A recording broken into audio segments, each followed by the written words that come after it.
City నుంచి వచ్చాడు, soft గా లవర్ బాయ్ లా కనిపిస్తున్నాడు అనుకుంటున్నావేమో. క్యారెక్టర్ కొత్తగా ఉందని ట్రై చేశా.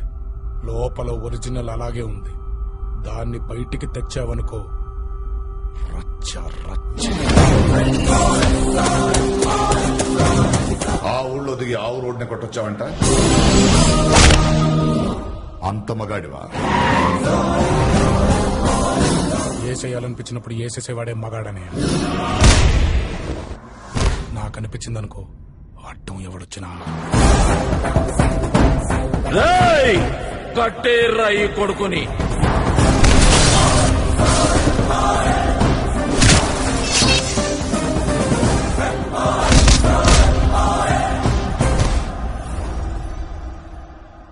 మా నాన్న ఎప్పుడు అంటుంటాడు, స్టేట్ లో పెళ్లిడికి వచ్చిన కత్తిలాంటి కుర్రోని నేనే అని. నిజం కాకపోతే ఎందుకంటాడులే.